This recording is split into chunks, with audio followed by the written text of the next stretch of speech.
બાપા મુક્તિ આપે. દોડી આવો સ્વામિનારાયણ ગાદીને સર. જય જય જય શ્રીજી બાપા, પ્યારા પ્યારા સ્વામી બાપા. સ્વામી બાપા મૂર્તિ આપે. દોડી આવો સ્વામિનારાયણ ગાદીને સર. જય જય જય શ્રીજી બાપા, પ્યારા પ્યારા સ્વામી બાપા. સ્વામી બાપા મૂર્તિ આપે. દોડી આવો સ્વામિનારાયણ ગાદીને સર.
સ્વામી શ્રીમાં મસ્ત મણી.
જય ઘનશ્યામ જય ઘનશ્યામ, સ્વામિનારાયણ ગાદી. જય ઘનશ્યામ જય ઘનશ્યામ જય ઘનશ્યામ, સ્વામિનારાયણ ગાદી. જય ઘનશ્યામ જય ઘનશ્યામ. આજે આપણી સભામાં જેમ આપણું સ્ટ્રક્ચર છે એવી રીતના પહેલાં આપણે ધૂન કરી અને હવે હું નૈનાબેનને આમંત્રિત કહીશ આપણા સબ્જેક્ટ ઉપર એક ધાર્મિક વાર્તા કરવા માટે. આપને આજનો સબ્જેક્ટ તો ખ્યાલ હશે, એક્સેપ્ટન્સ અને ફેઇથ એટલે સ્વીકૃતિ અને વિશ્વાસ. ફેઇથ એટલે અડગ વિશ્વાસ. એના ઉપર આપણે આ વખતે ટોપિક લઈશું અને નૈનાબેન એના વિશે ધાર્મિક સ્ટોરી કહેશે.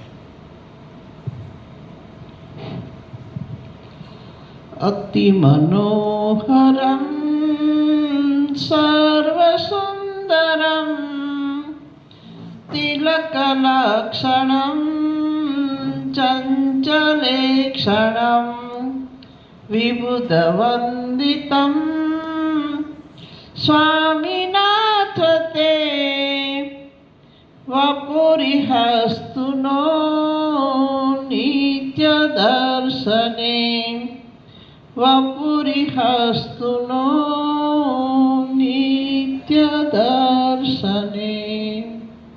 આજનો આપણો સબ્જેક્ટ સ્વીકૃતિ, સ્વીકારવું, અને એ પણ હર્ષથી સ્વીકારવું. આ બેની અંદર બહુ ફેર હોય છે. કોઈ તમને કહે અને તમારે કરવું પડે એને સ્વીકાર્યું ન કહેવાય, પણ પોતાને અંદરથી ઈચ્છા થાય કે ભાઈ મારે આ કરવું છે, એ સ્વીકાર્યું કહેવાય. અને સ્વીકારીએ તો એમાં આનંદ થાય. આપણે ગઈ વખત કઈકઈની વાત કરી હતી. કઈકઈની વાતની અંદર આપણે જોયું હતું કે કઈકઈએ ત્યારે રામચંદ્રજીને કહ્યું કે મારે તો તમને માત્ર અયોધ્યાના જ રાજા કરવા છે એવું નથી, મારે તો તમને આખા ભારત વર્ષના અને આખા ભારત વર્ષની અંદર રામ રાજ્ય સ્થાપવું છે, આવું મારું સપનું છે. કઈકઈનું સપનું હતું, એને સ્વીકારવાનું હતું રામે. રામ એ સ્વીકારે તો એની સાથે સાથે કેટલા બધા જોડાયેલા હોય. આપણે જાણીએ છીએ કે દશરથ રાજા યુદ્ધમાં જાય છે, ત્યાં એના રથનું પૈડું નમે છે અને કઈકઈ એ રથના પૈડાને સાચવી લે છે. અને ત્યારે યુદ્ધ જીતીને આવતી વખતે રાજા દશરથ કઈકઈને કહે છે, જો પોતે વચન આપે, જો રાજા દશરથ પોતે વચન આપે છે કે માગો માગો 2 વચન, જે માગશો તે આપીશું. કહી દીધું ને. તો એ પ્રમાણે દશરથ રાજાએ 2 વચન કઈકઈને માગવાના કીધા, પણ કઈકઈએ કહ્યું કે સમય આવે માગીશ. જો આ બહુ મહત્વનું છે. કોઈ પણ વસ્તુ જ્યારે નિર્ણય કરવાનો થાય ત્યારે એને 2-3 મિનિટ કે 5 મિનિટ કે 5 દિવસ માટેનો સમય લેવો, કે જેથી કરીને કોઈ ઉતાવળ ન થઈ જાય અને એકદમ આનંદમાં આવીને કંઈ ન માગવાનું, મગૈયાઈને માગવાનું હોય તે રહી ન જાય. આપણે આવું થતું હોય છે કે આવું બાર તો આવું કરવાનું હતું, આ રહી ગયું. કેમ રહી ગયું? કારણ કે તરત ઉતાવળ કરી દીધી માટે. એટલે દશરથ રાજાએ જ્યારે 2 વચન દેવાનું કીધું ત્યારે કઈકઈએ કહ્યું કે હું વચન તો મારી અનુકૂળતાએ માગીશ. અને એમાં સમય વીતી ગયો. એક દિવસ દશરથ રાજા નહીંને પોતાના વાળ ઓળતા હોય છે, ત્યારે પોતાના કાળા વાળની અંદર થોડાક સફેદ વાળ જોઈએ છે.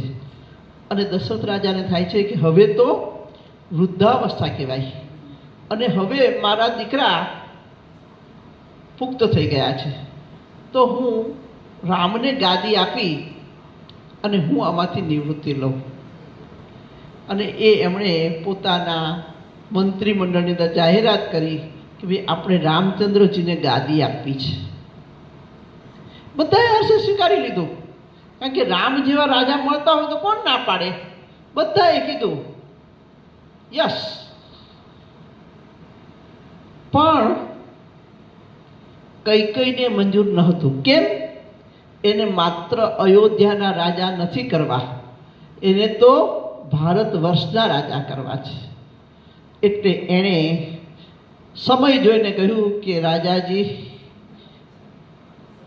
મારા 2 વચન બાકી છે અને 2 વચન હું અત્યારે જ માગીશ. રાજા કહ્યું માગો, તમારે જે જોઈએ એ માગો, એવું મેં કીધું છે માટે માગો. ત્યારે કઈ કહે છે, જો કેટલી કડવાશ પોતે વેઠીને પણ રામને કેટલા મહાન બનાવવા માગે છે. એ કહે છે કે રામને વનવાસ આપો અને ભરતને ગાદી આપો. જો ભરતને કેમ માગી? કારણ કે બીજા કોકને માગે તો પોતાનો પુત્ર છે માટે ભરતની ગાદી માગે એવું સાબિત થાય, એટલા માટે ભરત માટે ગાદી માગી. આ સત્યને પચાવવું કેટલું બધું અઘરું હતું. રામચંદ્ર સિવાય કોઈ એ સત્ય પચાવી શક્યું નહીં. રામચંદ્રજીએ કીધું કે રઘુકુલ રીત સદા ચલી આઈ, પ્રાણ જાય અરુ વચન ન જાય. એ પ્રમાણે એમણે વનમાં જવાનું નક્કી કર્યું. સીતાજી ફૂલની જેમ ઉછરેલા એ સીતાજીએ કહ્યું કે જો પતિ વનમાં જાય તો હું એની સાથે જાઉં. સ્વીકાર્યું ને, રામચંદ્રજીએ તો સ્વીકાર્યું જ, પણ સાથે સાથે સીતા માતાજીએ પણ સ્વીકાર્યું. રામ અને સીતા જાય તો લક્ષ્મણ કહે કે હું તો તમારો પડછાયો કહેવાઉં, હું તમને મૂકીને કશે રહી નહીં શકું, એટલે હું પણ તમારી સાથે આવું.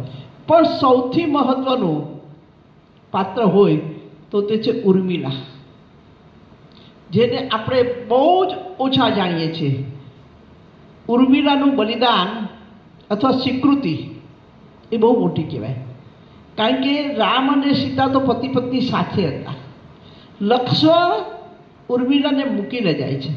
ઉર્મિલાએ વિચાર કર્યો કે લક્ષ્મણજી જાય છે, હું પણ સાથે જઈશ તો પાછળ 3 વૃદ્ધ માતાઓનું સંભાળ કોણ રાખશે?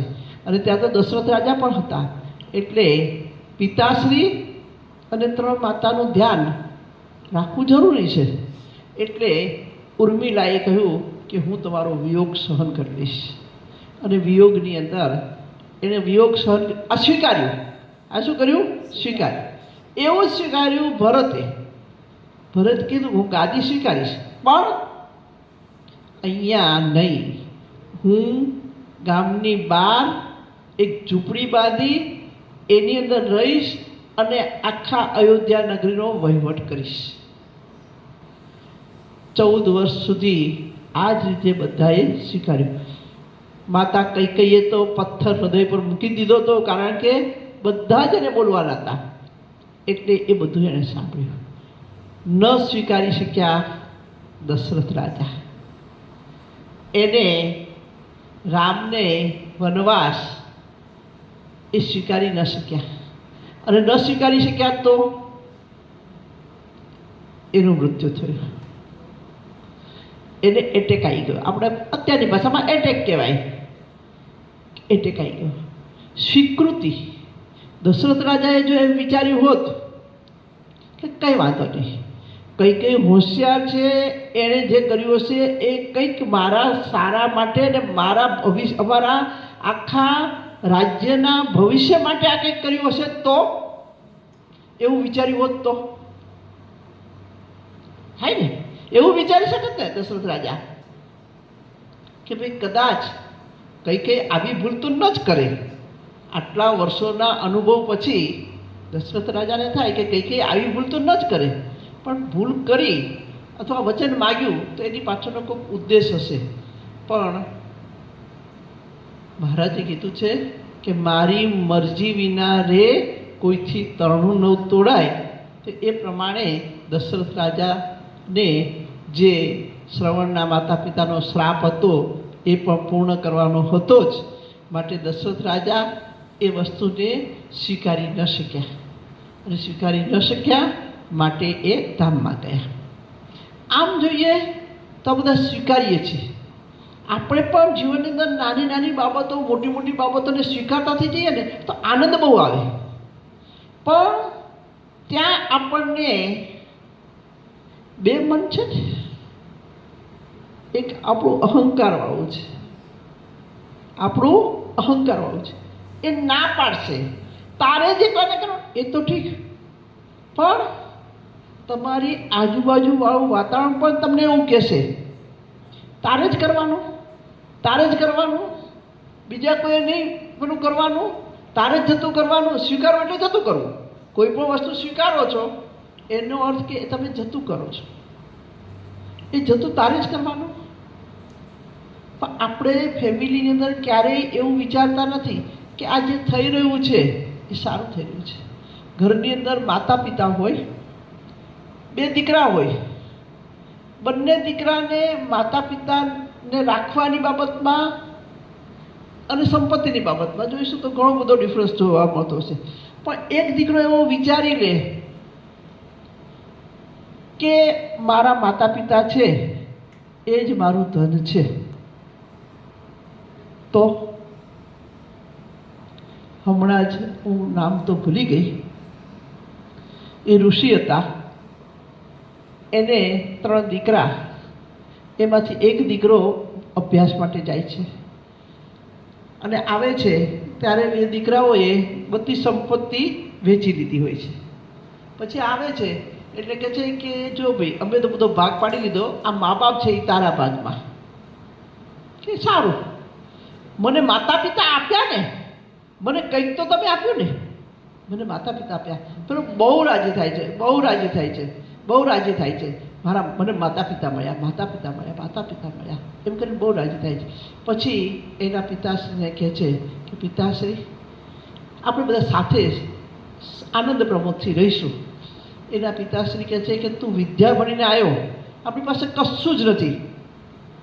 માતા પિતાને સંતાન પાસે કશી જ પ્રોપર્ટી હતી નહીં, એટલે કહે છે કે ઋષિઓ યજ્ઞ કરે છે, એનો યજ્ઞ પૂરો થતો નથી. પિતાશ્રી શું કહે છે કે ઋષિઓ યજ્ઞ કરે છે પણ એનો યજ્ઞ પૂરો થતો નથી, માટે તું જા અને એમનો યજ્ઞ પૂરો કરી આવ, અને એ જે આપે તું લઈ લેજે. કે સારું, ઋષિઓ પાસે જાય છે, યજ્ઞ પૂરો કરાવવા છે, યજ્ઞ થઈ જાય છે, ઋષિઓ બહુ ખુશ થાય છે. એટલે હવનમાં જેટલું આવ્યું હોય છે એ બધું આને આપે છે, ખૂબ વસ્તુ આપે છે. પણ ત્યાં કસોટી કરે ને ભગવાન, એટલે કસોટી કરવા માટે ઇન્દ્રદેવ આવે છે કે યજ્ઞમાં જે કંઈ હોય એ તો બધું મારું ગણાય, હું તો ઇન્દ્ર છું અને યજ્ઞની બધી સંપત્તિ મારી. દીકરો કહે છે કે સારું, હું તમને આપી દઈશ. ઘરે જાય છે એટલે પિતાશ્રીને પૂછે, પિતાશ્રી કંઈક સાચું છે. ઇન્દ્રએ માગ્યું એને આપી દીધું, સારું થયું, સરસ થયું. પણ ઇન્દ્ર કહે છે કે તું સત્ય બોલ્યો અને ત્યાં કર્યું, મારે કશું જોતું નથી, અને બધું આપે છે. એક માતા પિતાને સાથે રાખવાથી પેલા 2 ભાઈઓ પાસે હતું એનાથી પણ એને વધારે મળે છે સ્વીકૃતિ. પણ આપણે આ વસ્તુ કરી શકતા નથી, આપણે આ વસ્તુ કરી શકતા નથી. અમારા બહેનશ્રી કરે છે,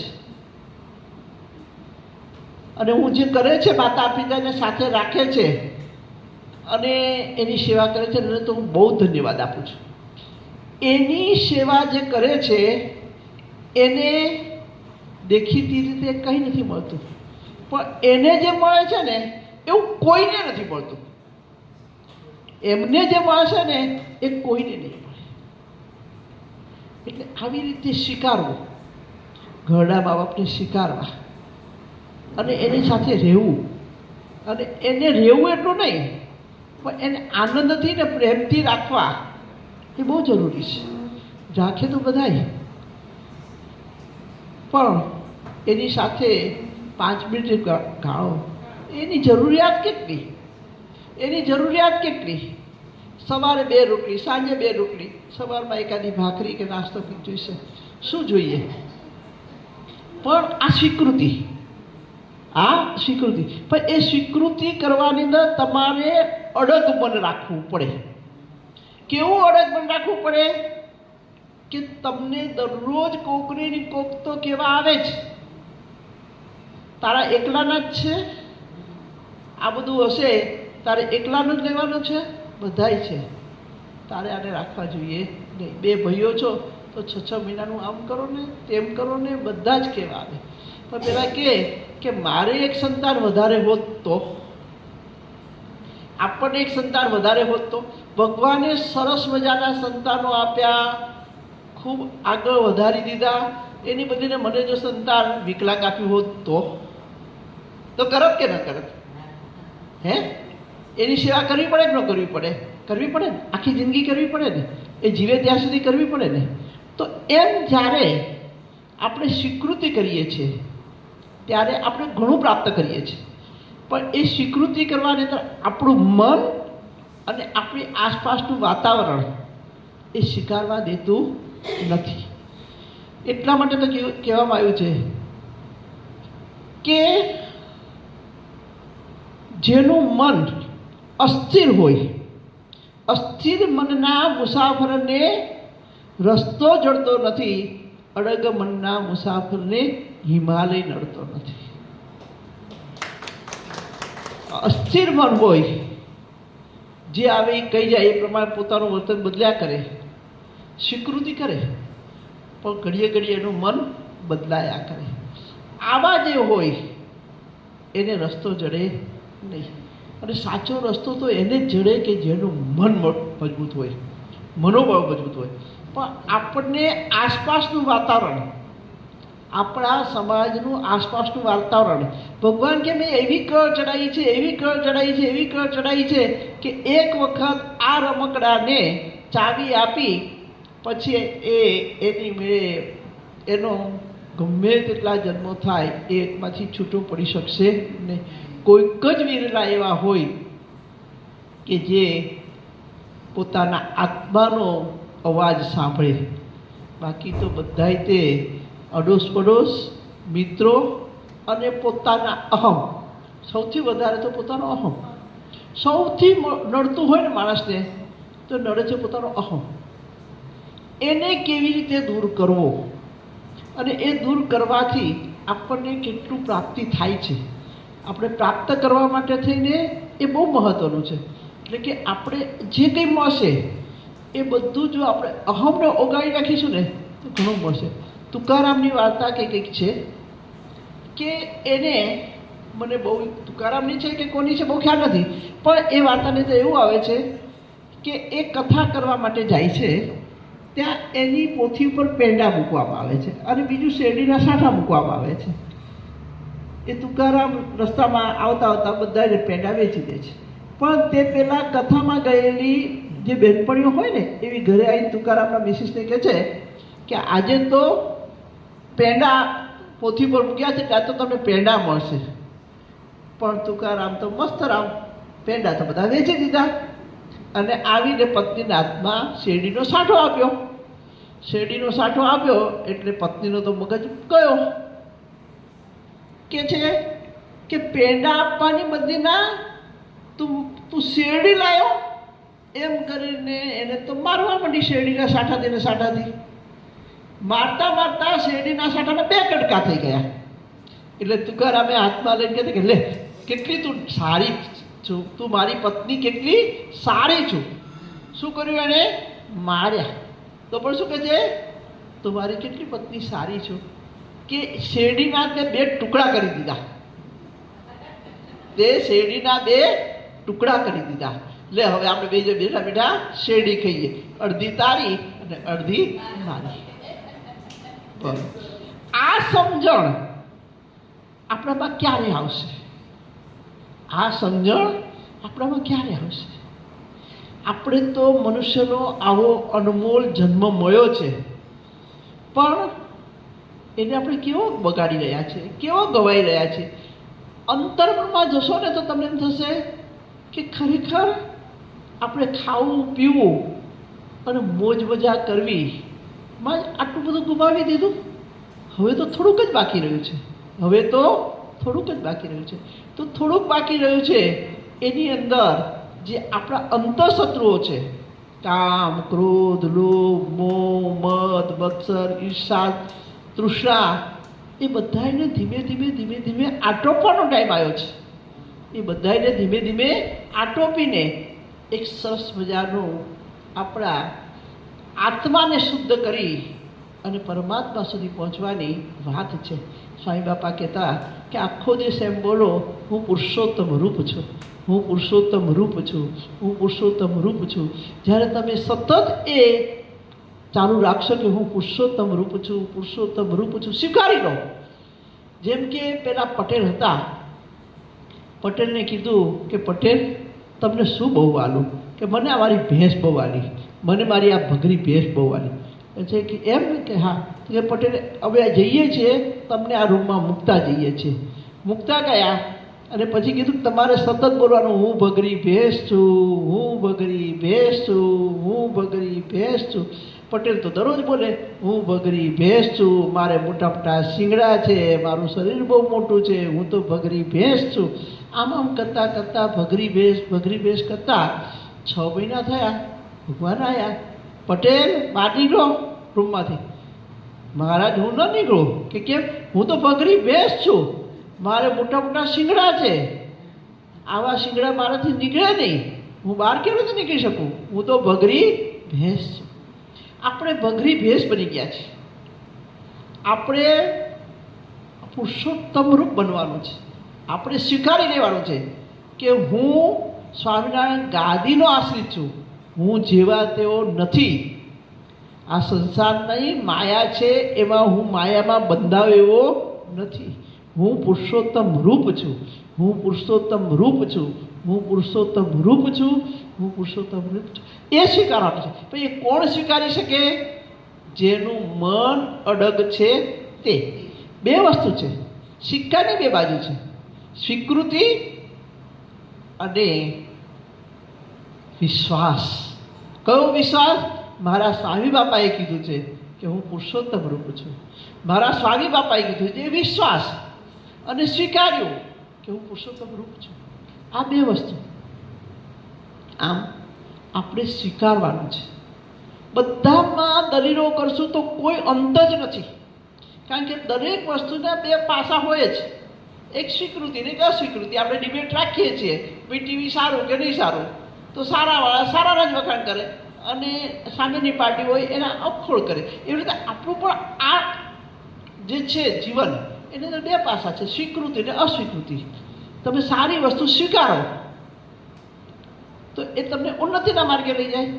રાવણ મહાન હતો, જેવો તેવો હતો, કેટલો જ્ઞાની હતો, પણ એણે જે સ્વીકાર્યું એ સમાજ માટે બરાબર નહોતું. બરાબર? એટલે સ્વીકૃતિ. મને મારા બાપાએ કીધું કે સ્વામિનારાયણ ગાદી એ કલ્યાણ છે ને છે, એ સ્વીકૃતિ. એના માટે અડગ મન જોઈએ, કારણ કે ઘણા બધા તમને હચમચાવી નાખનારા મળે. ન મળે ને મળે, પણ એમાં વિશ્વાસ, સ્વીકૃતિ. આમ સ્વીકૃતિ એ ખૂબ જરૂરી છે દરેક વસ્તુમાં. એવું નહીં, ધાર્મિક બાબતમાં છે. દાદા ખાચરની વાર્તા છે કે ભાઈ દાદા ખાચર જ્યારે મહારાજે કીધું કે ભાઈ આ ઘોડો છે એને તો કોળું નાખી દો. બધાએ હસ્યા કે આ ઘોડાને તો કંઈ કોળું જાય, ઘોડાનું મોઢું આવડું, અને કોળું કોઈ દિવસ આવડું હોય નહીં. કોળું તો મોટું જ હોય, આપણે જાણીએ છીએ કોળું મોટું જ હોય, ત્યાં જાય નહીં. દાદા ખાચરને કીધું. દાદા ખાચર ઉઠ્યા, ઘડો લીધો, કોળું લીધું, આમ નાખે, આમ નાખે, આમ ફેરવે, આમ ફેરવે, કંઈ જાય નહીં. એટલે ભગવાન કહે દાદા ખાચર બેસી જાઓ. કોળું ઘડામાં આવી ગયું. પછી બેઠા એટલે ભગવાને કીધું દાદા ખાચર કોળું ક્યાં છે? તો કે બાપા ભગવાન કોળું ઘડામાં છે. કોળું ક્યાં છે? ઘડામાં. બધા જોવે છે કે એક બાજુ કોળું પડ્યું છે, એક બાજુ ઘડો પડ્યો છે, પણ ક્યાં છે? એ ઘડામાં. કેમ? ભગવાને કીધું એ સ્વીકારી લીધું. સ્વીકાર્યું, પણ કેવી રીતે સ્વીકાર્યું? અડગ મનથી સ્વીકાર્યું. જ્યારે ત્યાં નાખતા હતા ત્યારે કીધું હોત કે ઘડો ક્યાં છે, તો એ કે, પણ બેસી ગયા પછી પૂછ્યું તો પણ એમણે કીધું કે એ તો તમે કીધું એટલે એ ઘડામાં જ છે. આવી રીતે સ્વીકૃતિ દરેક વસ્તુની અંદર, દરેક ક્ષણે ક્ષણે આપણે સ્વીકૃતિ કરવાની છે. એ સ્વીકૃતિ કરવાનો અર્થ એમ નહીં કે આપણે આપણા મનને મારી નાખવાનું છે, વિચારીને કરવાનું છે. વસ્તુ વિચારીને કરવાનું છે કે ભાઈ આ જગતની અંદર એક પાંદડું પણ ભગવાન સિવાય કોઈ હલાવી શકતું નથી. તો સ્વીકારવું પડે ને. એ સ્વીકારવું પડે કે ન સ્વીકારવું પડે? સ્વીકારવું પડે. આપણે સવારમાં ઉઠીએ છીએ ત્યારથી આપણા શરીરની અંદર આ બધું લોહી બને, પાણી બને, શ્વાસ, બધું જે કરીએ છીએ એમાં આપણે શું કરીએ છીએ? કહો, આપણે કંઈ કરીએ છીએ તો કોણ કરે છે? ભગવાન. તો સ્વીકારવું પડે છે. એ સ્વીકારવું પડે.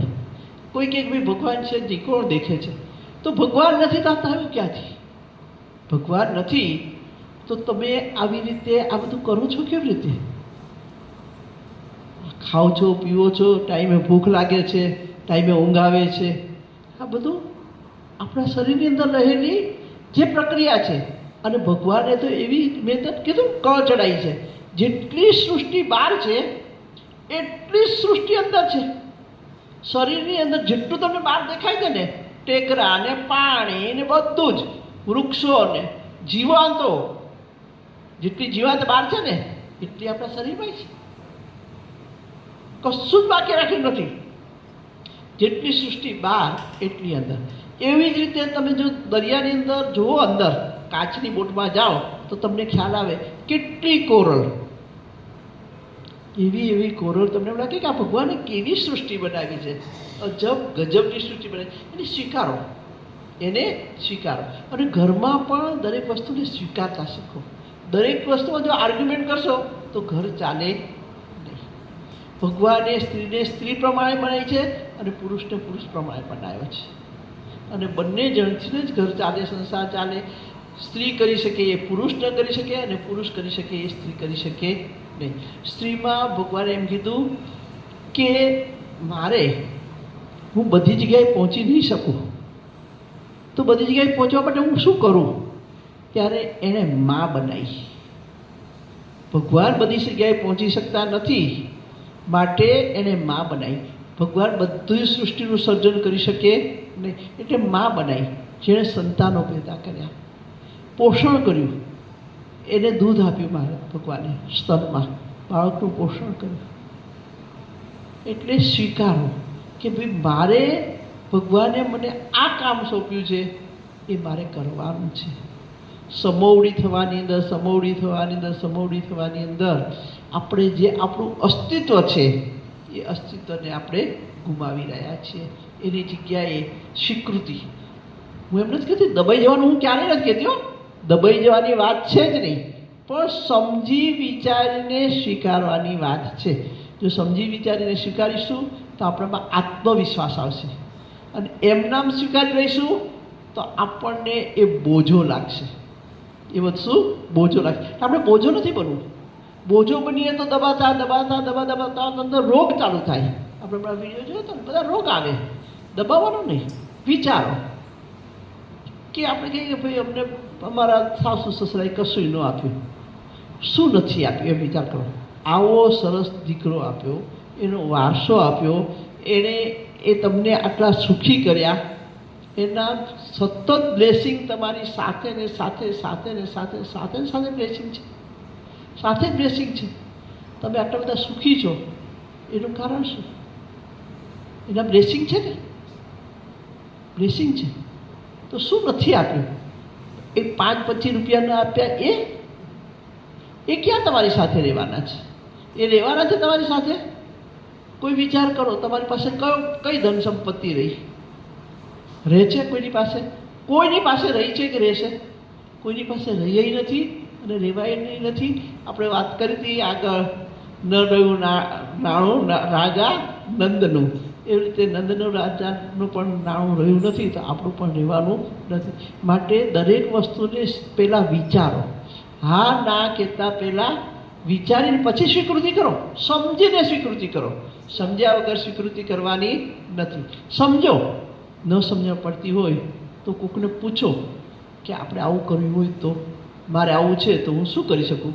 જો મા બાપ સારા ડાયા સમજણા હશે તો પોતાની દીકરીને સાચી શિખામણ આપશે. પણ જ્યારે મા બાપ ડાયા સમજણા નહીં હોય અને એને અવળી સમજણ આપતા હોય તો પછી મા બાપને પણ કહેવું પડે કે મમ્મી હવે હું પરણી ગઈ છું, હવે મારું ઘર છે, હવે મારું આ ઘર છે, તમારું ઘર એ મારું ઘર નથી, હવે મારે અહીંયા રહેવાનું છે, મારા માતા પિતા આ છે, એને હું સાચવીશ તો મારું ઘર અને મારો પતિ બધા સુખી રહેશે.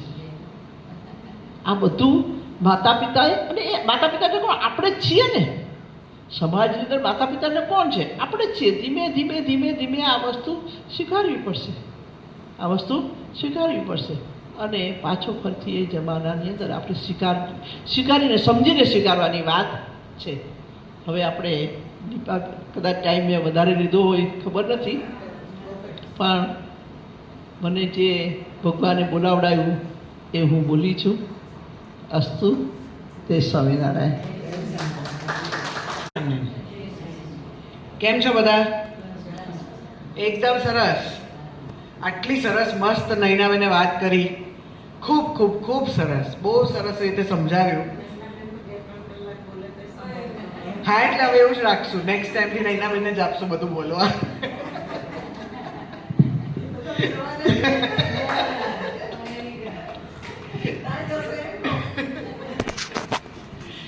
ના ના, આપણે મેં ને નૈના બેને જ્યારે આ ચાલુ કર્યો ને પ્રોગ્રામ, અમે લોકો વિચાર્યું ને ત્યારે સૌથી પહેલું અમે લોકો એ જ વિચાર્યું હતું કે આપણે સમાજ માટે શું કરી શકીએ. આજે નૈનાબેન બી ખાસ સમાજનું કામ કરી રહ્યા છે, 8 NGOમાં સક્રિય છે, તો અલગ અલગ જ્ઞાતિમાં અલગ અલગ જગ્યાએ એ એમનું સેવાઓ આપી જ રહ્યા છે. ખાસ કરીને સમાજ સુધારવા કરતાં એક જાગૃતિ ફેલાવવાની વાત છે. કારણ કે સુધારવું તો કોઈ સુધારવાનું જ નથી. આપણે કામવાળાને નથી સુધારી શકતા, કે નથી આપણે જેમની સાથે મેરેજ કર્યા છે 50 વાળા કાઢીએ તો સુધારવા, કારણ કે સુધારવું is a different game all together. અને સુધારવું શું કામ છે? સ્વીકારીએ તો પછી સુધારવાની જરૂર ક્યાં પડે? સ્વીકારીએ તો સુધારવાની જરૂર ક્યાં પડે? બરાબર ને? સો આજનો ટોપિક પણ એના પહેલા લાસ્ટ ટાઈમ હોમવર્ક આપ્યું હતું. હોમવર્ક કોણે કોણે નથી કર્યું?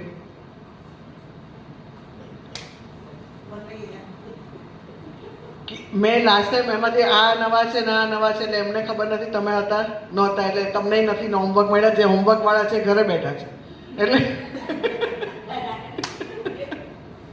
તમે કર્યું છે હોમવર્ક? તમે કર્યું છે હોમવર્ક? નો.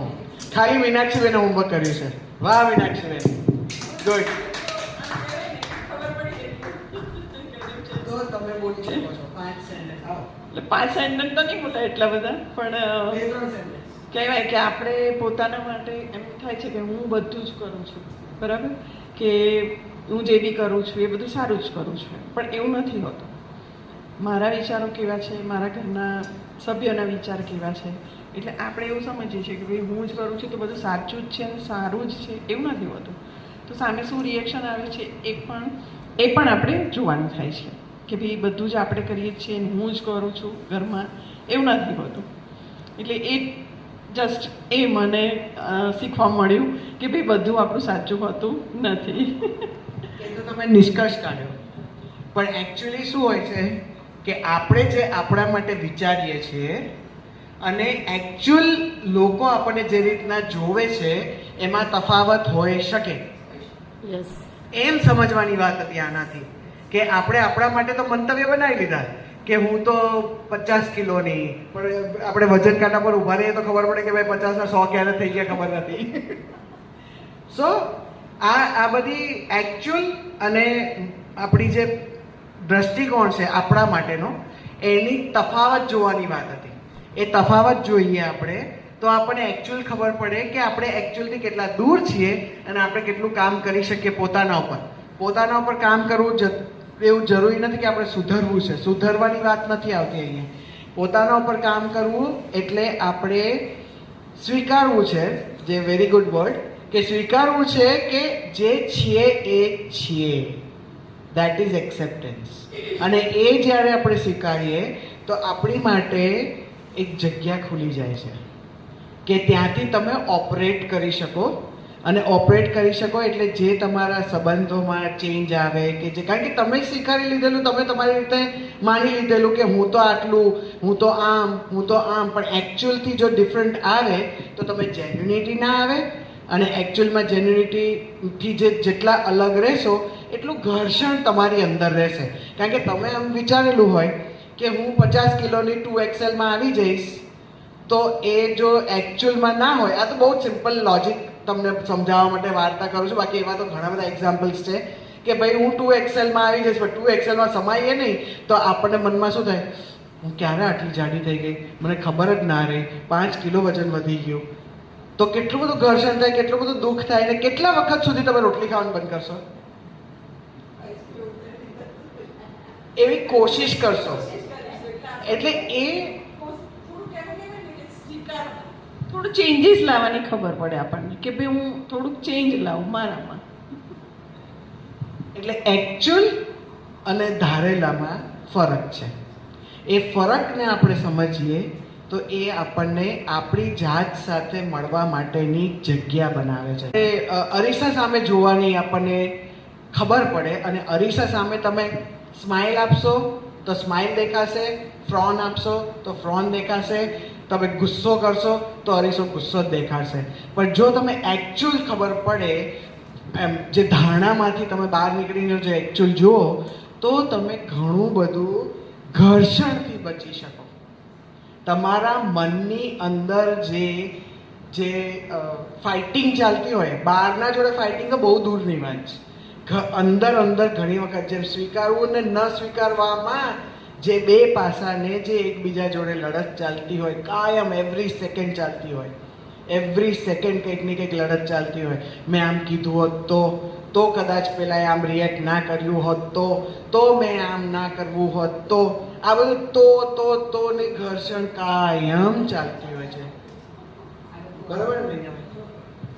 એ ઘર્ષણ ના ચાલે એટલા માટે આપણે જ્યારે તમારું મગજ શાંત હશે, એ ઇન્ટરનલ તમારી ફાઇટિંગ નહીં ચાલતી હોય ત્યારે અંદરના ઘર્ષણો તમારા મિનિમાઇઝ, તમે હું એમ નથી કહેતી કે આજે ને આજે બધા બંધ થઈ જવાના છે, પણ એક વાત પકડતા થશો ને કે અંદર આ ફાઇટિંગ ચાલે છે તો ધીરે ધીરે એને શાંબાની, કારણ કે એક વાત અવેર થવું જરૂરી છે, જાગૃત થવું જરૂરી છે, જાગૃતિ લાવવી જરૂરી છે.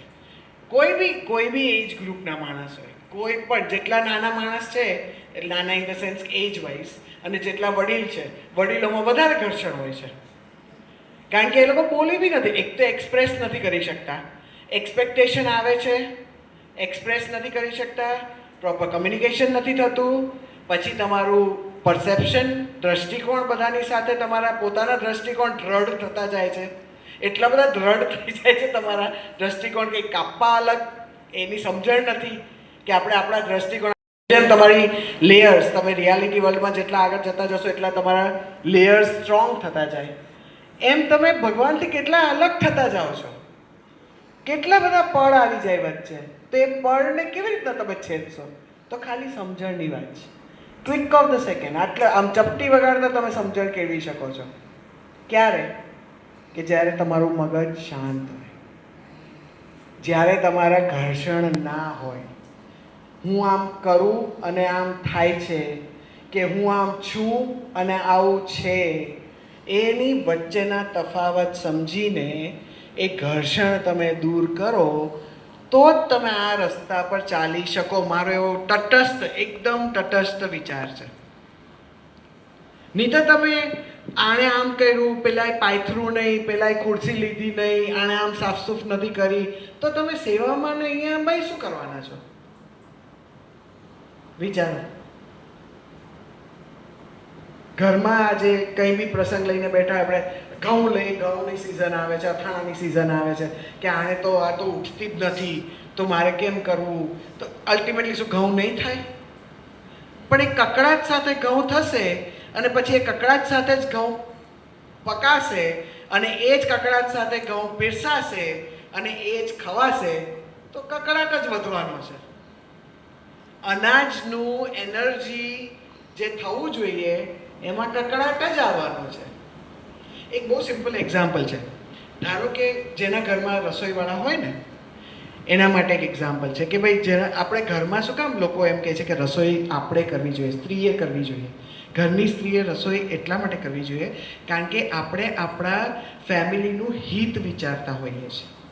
ફેમિલીનું હિત વિચારીએ, ફેમિલીના જ વિચારો હોય, ફેમિલીને શું ભાવે છે શું ના ભાવે એવી રીતના. જે રસોઈવાળા બેન આવતા હોય એને થોડી આપણા ફેમિલીની હિસ્ટ્રી ખબર હોય કે એને ઇમોશન્સ ખબર હોય કે એને કોઈ વસ્તુ ખબર નથી હોતી. હા, તમે તમારી સગવડતા માટે રાખો એ જુદી વસ્તુ છે, પણ ફેમિલી એટલે સ્ત્રી જ્યારે રાંધે અને ફેમિલીમાં જે હેલ્થ અને લવ આવે અને જે કામવાળા બેન જે બી હોય, ભલે સારામાં સારો તમે પગાર આપતા હોય, સારામાં સારા ચોખ્ખા હોય ભલે, પણ એ જ્યારે રાંધે તો એ શેના માટે રાંધે છે? પૈસા કમાવા માટે. એટલે ટેબલ ઉપર શું આવે છે? શું આવે છે ટેબલ ઉપર? પૈસા કમાવા, પૈસા કમાવા, પૈસા કમાવા. અહીંયા લેટ ગો કરવાથી છે ને મન મારવાની હું નથી કહેતી. What try and understand. આ વસ્તુ, આ એક્સરસાઇઝ મેં શેના માટે કરાવી કે તમને ખ્યાલ આવે કે ઇન્સ્ટન્ટ ઓફ ધ સેકન્ડમાં તમે શાંત થઈ શકો. ઇન્સ્ટન્ટ ઓફ ધ સેકન્ડમાં એ આપણું મન છે ને એ આપણા કંટ્રોલમાં આવવું જોઈએ. મન આપણે નચાવે એવી રીતના ના નાચવાનું હોય. મન એમ કે ભાઈ આણે તો આમ કરી નાખ્યું, તારે તું એના પર કૂદ. હવે કૂદવા થોડી જવાનું છે આપણે. તો મન કહે છે એવી રીતના આપણે નથી નાચવાનું. આપણું મન આપણી અંદર છે, જેને આપણે કંટ્રોલ રાખવાનો છે. જેમ આપણા ઇમોશન્સને આપણે કંટ્રોલ રાખવાના છે, આપણા મનને આપણે કંટ્રોલ રાખવાનું છે. એ ધીરે ધીરે શીખવાનું છે. તો આ રીતના જે એક્સરસાઇઝ કરીએ, ધારો કે ચલો એ તો સિચ્યુએશનમાં આપણે એક્સરસાઇઝ નથી કરી શકવાના, પણ જે એ રિઝોલ્યુશન ક્યાં થવાનું છે ખબર છે? આ જે સિચ્યુએશન થઈ, એ પરિસ્થિતિ ક્યાં થઈ? તમારી બહાર થઈ. પણ એની તકલીફ ક્યાં થઈ? એ બહાર નથી. બહાર તમને ક્યાં દેખાય છે? આગ દેખાય છે, ગુસ્સો દેખાય છે. કોઈ દિવસ જોયો તમે ગુસ્સો? કોઈ દિવસ દુઃખ જોયું? કોઈ દિવસ એ રડો તો એમ ફીલ થાય કે ચલો કદાચ દુઃખી થયા છો. એના એક્સપ્રેશન છે. પણ તમને દુઃખ જોયું તમે કોઈ દિવસ? તો એ બધું ક્યાં છે? આપણા મગજમાં જ છે સ્ટોરી. બધી જ સ્ટોરી આપણા મગજમાં છે. તો આપણે શાંત બી કોને કરવાનું છે? શાંત બી મનને જ કરવાનું છે. તો આ બધા રિઝોલ્યુશન છે, આ પ્રોબ્લેમ્સના જે સોલ્યુશન્સ છે, એ ક્યાં લાવવાના છે? મગજમાં. એકચ્યુઅલી શું હોય છે ખબર છે? આપણી સિચ્યુએશન થઈ હોય છે એક, ધારો કે સવારમાં આપણે એટલી ધબાધબી કરીને આ લોકોને એટલે છોકરાઓને મોકલવાના હોય સ્કૂલે, ને આ તો એક ટિપિકલ સિચ્યુએશન કહું છું કે છોકરાઓને સ્કૂલે મોકલવાના છે, ને આપણે હસબન્ડને નોકરીએ મોકલવાના છે, ને આપણે એટલી દળાદળ કરીને એમાં પાછી દાળ આજે પીસાણી નહોતી, ને દહીં આજે ખાટું થઈ ગયું હતું, ને બધા દૂધ ઉભરાવાની કગાર પર હતું, તો એ ફટાફટ આપણે બંધ કર્યું. એટલે આપણું મગજ તણાતું હોય. અને એમાં તમે પાછું એમ હસબન્ડ કે અરે યાર મીઠું વધારે છે, કેવી હાલત થાય? કેવી હાલત થાય? સિચ્યુએશન કેવી થાય? કેવું મગજ ફાટે? બરાબર? ચલો એ ટાઈમે તો થઈ ગયો, હસબન્ડ તો કહીને જતો રહ્યો. પછી શું કરો છો તમે એને? પછી આખો દિવસ પેલા ટીવીની જેમ, પેલી ટીવી સિરિયલમાં નહીં ક્યુ ક્યુ ક્યુ પેલું શું આવે છે, ટિપિકલ 3 વખત જે બતાવે છે ને, આપણે 25 વખત અંદર ચલાવતા હોય સેમ ટી સેમ ટેપ.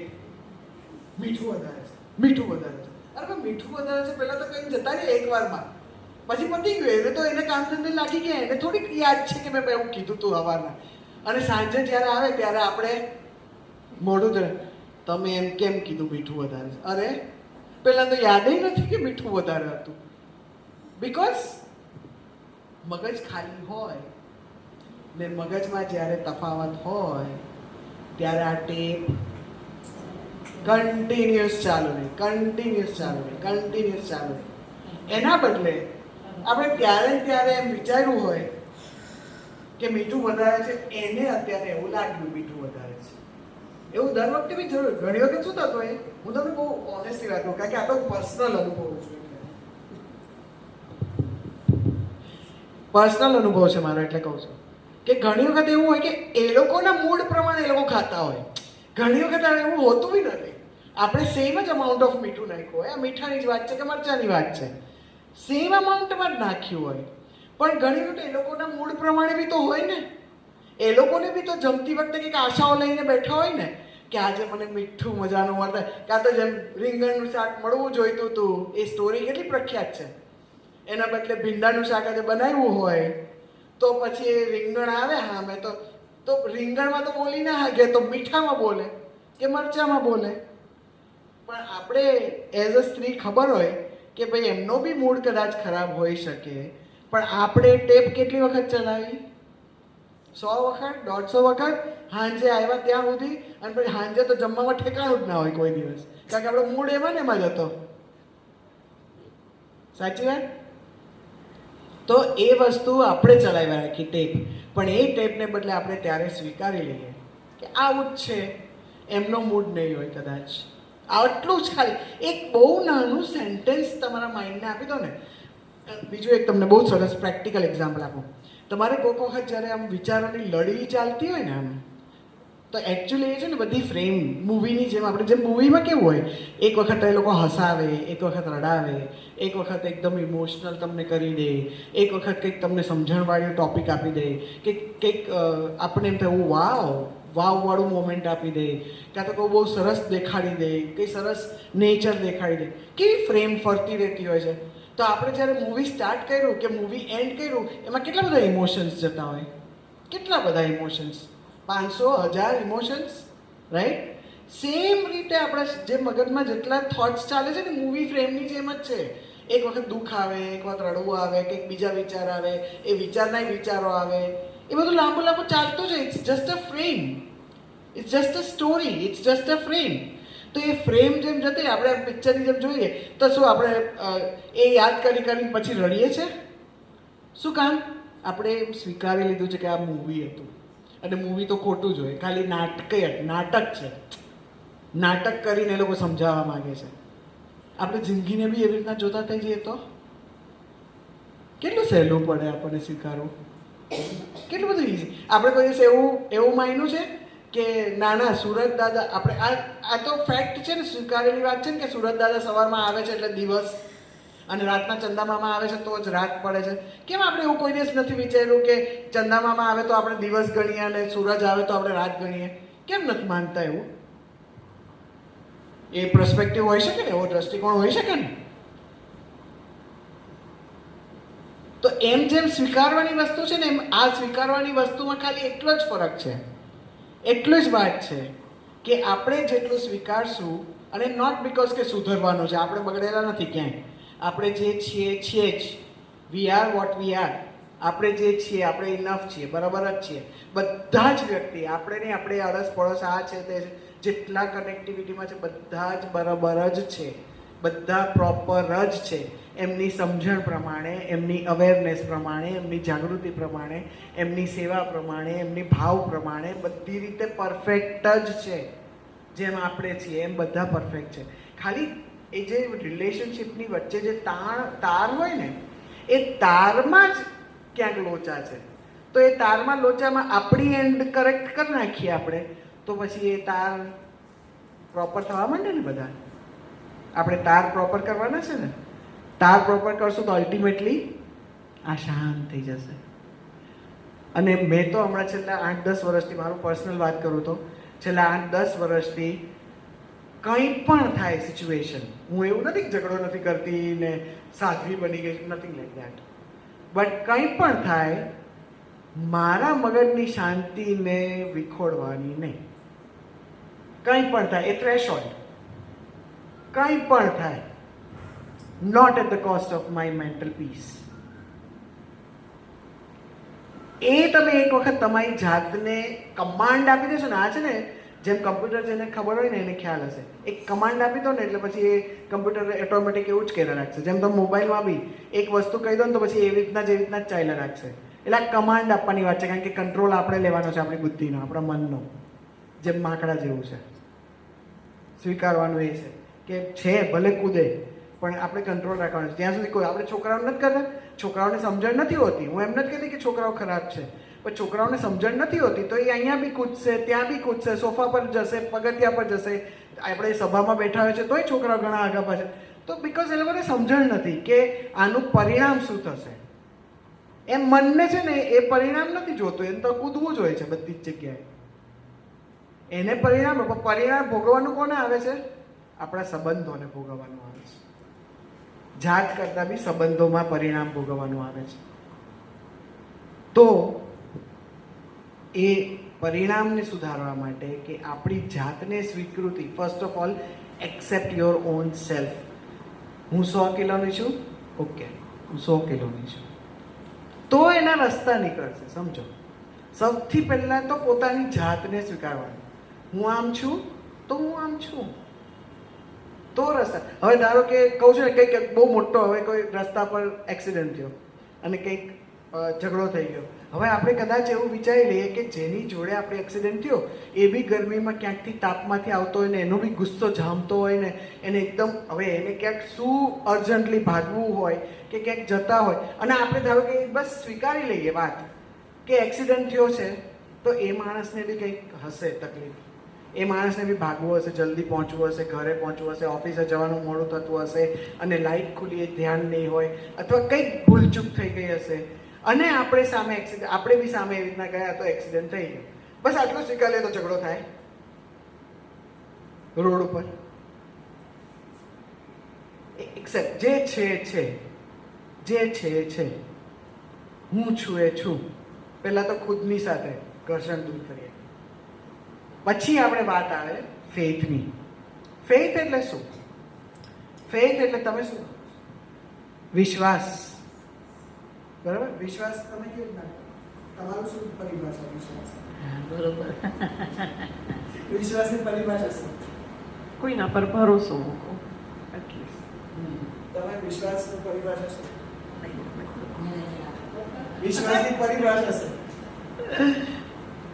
પોતે જે કાર્ય કરે છે એ પરફેક્ટ થાય છે એવું પોતાને મનથી નક્કી કરી નાખે એ વિશ્વાસ. એ એક એમનું ડેફિનેશન છે. વિશ્વાસનું ડેફિનેશન શું તમારા મતે? જે કંઈ કરું છું એ મારું સાચું જ છે, એ મને પોતાને વિશ્વાસ છે. એટલે બધાને પોતાના ઉપર જ વિશ્વાસની વાત છે. Very good, very good, very good, very good. સરસ. હવે એક એનો બીજો દ્રષ્ટિકોણ આપો. પોતાના પર વિશ્વાસ ક્યારે તમે દ્રઢ કરી શકો, ક્યારે તમારે કરવો જોઈએ, એનું તમને એક દ્રષ્ટિકોણ આપો. તો આપણી જ્યારે સિચ્યુએશન આપણા કંટ્રોલની બહાર જતી હોય, જ્યારે આપણા કંટ્રોલમાં નથી, જેમ કે આજે અમે પ્લેનમાં જઈએ છીએ, પ્લેનમાં તો મારા હાથમાં નથી કંટ્રોલ્સ છે, તો એ શું કરવું પડે? વિશ્વાસ કરવો પડે મારે કે હું પહોંચી જ જઈશ.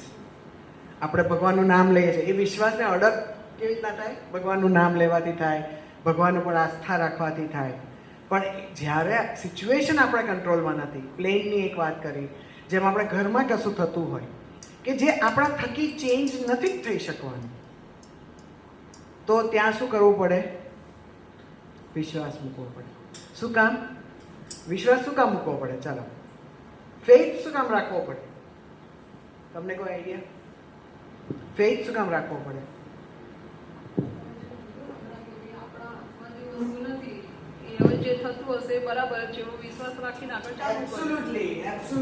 એબ્સોલ્યુટલી એ જ રીત છે, એ જ વાત છે. પણ એટલી સમજણ બી કેળવવી પડશે ને કે આપણા હાથમાં છે જ નહીં, તોય લોકો કેટલાય કૂદકા મારતા હોય છે જે એના હાથમાં જ નથી કરવાનું. જેમાં પોલિટિશિયનની વાત કરો, ખબર છે કે અમુક વસ્તુ નથી જ થવાની. જેમ અમુક લોકોને એવી સિચ્યુએશન હોય છે, ઓકે એક એક્ઝામ્પલ આપું કે ધારો કે કોઈ એક જોબ કરતું હોય, છોકરી 20 વર્ષની છોકરી છે, હમણાં જ ગ્રેજ્યુએટ થઈ છે, બહાર આવી છે, તો એ છોકરી જોબ કરે છે, તો એને એમ થાય મને તો 50,000 મળવા જ જોઈએ, બરાબર? અને એને વિશ્વાસ છે, ટેલેન્ટ છે, બધું જ છે. પણ અમુક સ્ટેજ વાઇઝ, અમુક એજ વાઇઝ, અમુક દુનિયાની ગોઠવણ જે અમુક રીતની છે એ વાઇઝ જોવા જઈએ તો કે સ્ટાર્ટિંગમાં કોઈને 50,000 નથી મળતા. એક રિયાલિટી છે, રાઈટ? સ્કેલ વાઇઝ હા, તમે મુંબઈમાં જાઓ તો કદાચ પોસિબિલિટી હોય, બેંગ્લોરમાં હોય કે ચલો યુએસમાં જાઓ કે તમે અમુક જગ્યાએ જાઓ તો પોસિબિલિટી, પણ અમદાવાદમાં તમે એવું વિચારો તો પછી એ ઓવર કોન્ફિડન્સ થઈ ગયો. પણ તો એ સ્વીકારીને પછી શું એને વિશ્વાસ કરવાની જરૂર છે કે હું મારી સ્કિલ એવી વધારું નહીં કે હું 2 વર્ષમાં 50,000 થઈ શકે. તો એને ક્યાં વિશ્વાસ મૂકવાની જરૂર છે? એની સ્કિલ પર, એની શીખવા પર. પણ એના કંટ્રોલમાં અત્યારના નથી. એ કે કોકના પાસે 50,000 કોઈ છીનવીને લઈ નથી શકવાની, એની કંટ્રોલની વાત નથી. જેમ લગ્ન કરીને સાસરે આપણે જઈએ તો હજી જ્યારે બધું શીખતા હોઈએ, જ્યારે આપણને સિચ્યુએશન્સ ખબર નથી, તો આપણા હાથમાં બધી કે ચાવી ના આવી જાય, કંટ્રોલ ના આવી જાય કે હું કહું તો આને ફુલાવરનું શાક ખાવાનું છે, હું કહું તો આને રીંગણનું શાક, એવું ના હોય. એ આપણા કંટ્રોલની વાત નથી. ત્યાં શું કરવાની જરૂર છે? જે સિચ્યુએશન છે ધીરે ધીરે ધીરે ધીરે એના પર વિશ્વાસ મૂકીને કે જે થવાનું છે સારું જ થવાનું છે. એવા તો ઘણા બધા કિસ્સા છે, ઘણા બધા કિસ્સા છે કે જ્યાં આગળ તમે અડગ વિશ્વાસ, તમારે જ્યાં કંટ્રોલ નથી તમારો ત્યાં તમારે વિશ્વાસ ઉપર જ રહેવું પડે છે.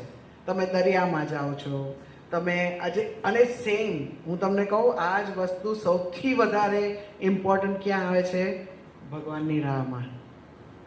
આજે ભગવાન સાથે જે જે બાપા જેમ કહે છે ને, આપણે જ્ઞાનમૂર્તિ બાપા જેમ આશીર્વાદમાં કહે છે ને કે આપણે આમ જ બેઠા છીએ, આમ જ ભગવાનને ધારો, કે આમ જ આપણે એ જે એકપણું જે કરવાની વાત છે ને, એ વિશ્વાસ સિવાય પોસિબલ જ નથી. એ વિશ્વાસ જ, હું પુરુષોત્તમ રૂપ છું, આપણે બોલીએ છીએ, આપણે કમાન્ડ આપીએ છીએ, પણ ક્યાંક એક ડાઉટનું પેલો, કારણ કે આપણું માનસ તો જુદું છે ને, એટલે માનસ છે ને એ નડે, એ આપણને વિશ્વાસ નથી કરવા દેતું.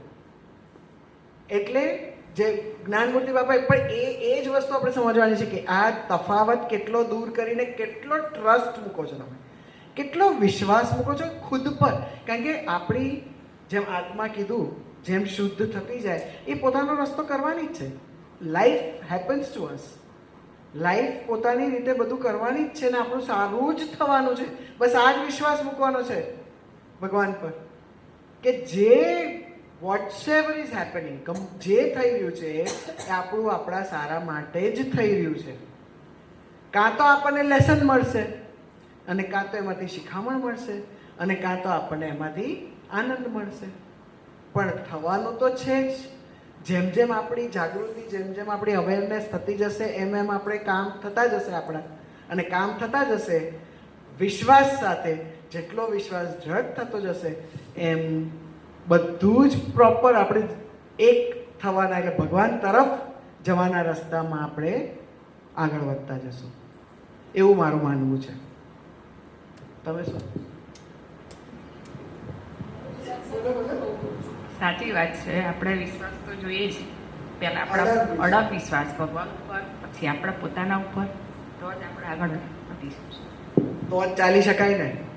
ચાલવા માટે બી તો વિશ્વાસ જોઈએ. ઘણા લોકોને કોન્ફિડન્સ જ નથી હોતો. કોન્ફિડન્સની બહુ બધી વાર્તા છે, ઘણી બધી. આજે કોન્ફિડન્સ ના હોત તો જે શું કહેવાય, સોલ્જર્સ છે, જે સૈનિક છે, એ લોકો આગળ બોર્ડર ઉપર કેટલું બધું તકલીફ થાય છે.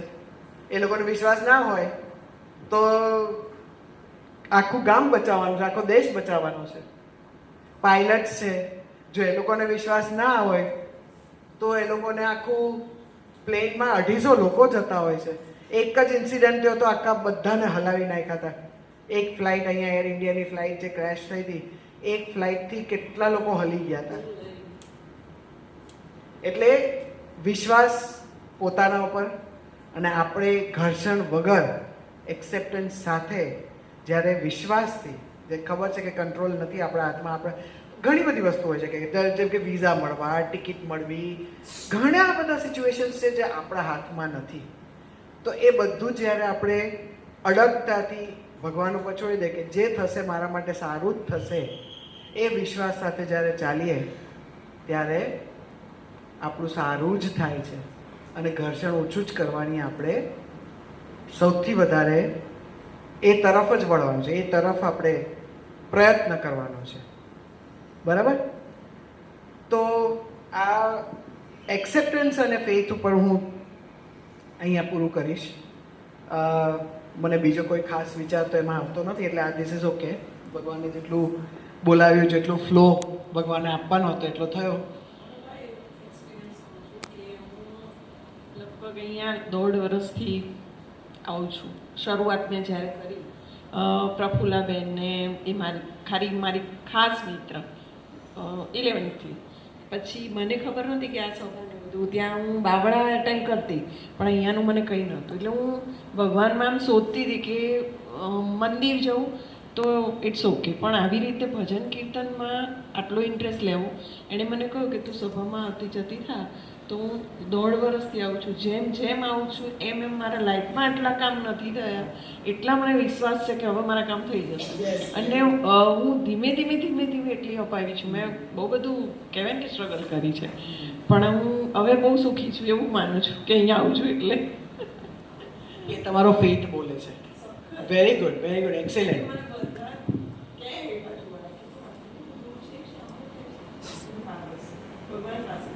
બહુ સરસ.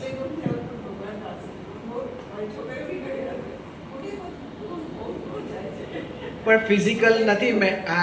આપણે જ્યાં મત મળી જાય ત્યાં પછી ક્યાંય ફિઝિકલ રેગ્યુલર હું આવી છું લગભગ અમુક વખત એક્સિડન્ટ થાય ને એવું બધું થાય છે પણ મારે લગભગ આવે એ પણ સ્વભાવ નથી. સરસ સરસ, વેરી ગુડ. એટલે એ અડગ વિશ્વાસ. અને એ જેટલી આમાં શું થાય છે, હું તમને તમારી પ્રતિક્રિયા કહું કે જેમ જેમ તમે એક વિશ્વાસનું પગલું મૂક્યું, તમારું એક કામ બે કામ જે થયા, તમારો વિશ્વાસ વધ્યો, તમે આગળ પગલું મૂક્યું, 4 કામ થયા, તમે આગળ વિશ્વાસ કર્યો, તમારા 8 કામ થયા. એટલે વિશ્વાસ આમ ધીરે ધીરે દ્રઢ થતો જાય. કોઈ બી વસ્તુ છે ને એમને એમ અચાનક નથી થઈ જતી, પણ એક એક પગલાં વધવાથી થાય છે. એક એક પગલું વધશો, 10 કામ થશે એટલે ઓહો, એટલે વધારે વિશ્વાસ. મારો બી એકચ્યુઅલી તમે કહો છો ને, મારો બી ફેથ એવી રીતના ડેવલપ થયો છે. એટલે I am totally agreeing with you. Thank you so much. અને